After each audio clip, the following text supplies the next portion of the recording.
கர்த்தருக்குள் பிரியமானவர்களே, ஏப்ரல் 15 இன்றைய பனித்துளிகளின் தலைப்பானது வசந்த காலம் சமீபமாயிற்று. வசனம் மத்தேயு 24வது அதிகாரம் 32வது வசனம். அத்தி மரத்தினால் ஒரு உவமையை கற்றுக்கொள்ளுங்கள். அதிலே இளங்கிளை தோன்றி துளிர்விடும் போது வசந்த காலம் சமீபமாயிற்று. வருடம் முழுவதிலும் காலங்கள் மாறி மாறி வந்தாலும் எல்லா காலங்களிலும் இனிமையானதும் மகிழ்ச்சியானதுமான காலம் ஒன்று உண்டென்றால் அது வசந்த காலம்தான். வசந்த காலத்தை எல்லோரும் விரும்பி ஆவலுடன் எதிர்பார்ப்பார்கள். வசந்த காலத்திற்கு முன்னான காலம் கொடிய குளிர்காலமாகும். அந்த நாளில் எங்கு பார்த்தாலும் பனி படர்ந்திருக்கும். மரங்கள் எல்லாம் தங்கள் இலைகளை உதித்து வெறுமையாக காட்சியளிக்கும். பறவைகளெல்லாம் அந்த தேசத்தை விட்டு வெப்பமான தேசங்களுக்கு சென்றுவிடும். அழகான பட்டணங்கள் எல்லாம் வெண்பனியினால் நிரப்பப்பட்டு வெறிச்சோடி கிடக்கும். ஆனால் பனிக்காலம் கடந்து சென்று விடும்போது வசந்த காலம் ஆரம்பிக்கும். மரங்கள் இளம் துளிர்விட்டு துளிர்க்க ஆரம்பிக்கும். இன்னும் சில நாட்களுக்குள்ளாக செடிகளில் அழகான மலர்கள் பூத்து குலுங்கும். எங்கிருந்தோ பறவைகள் எல்லாம் வந்து ஆனந்த களிப்புடன் பாடும். ஜனங்கள் வசந்த காலத்தை மகிழ்ச்சியுடன் எதிர்கொண்டு வந்து ஆடிப்பாடி களித்து மகிழ்வார்கள். இந்த வசந்த காலத்தை குறித்து உன்னத பாட்டிலே வாசிக்கலாம்.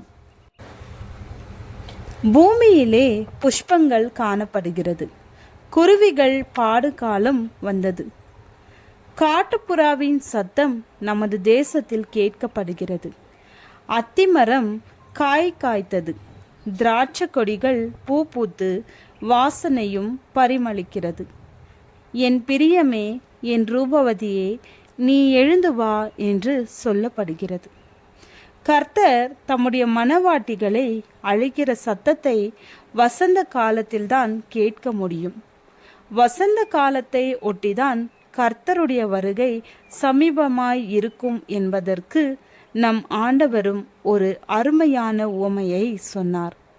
அத்திமரத்தினால் ஒரு உவமையை கற்றுக்கொள்ளுங்கள். அதிலே இளங்கிளை தோன்றி துளிர்விடும்போது வசந்த காலம் சமீபமாயிற்று என்று அறிவிகள் என்றார். இந்த அத்திமரம் யூதருக்கு நிழலாட்டமாயிருக்கிறது. அத்திமரம் மீண்டும் துளிர்க்குமா?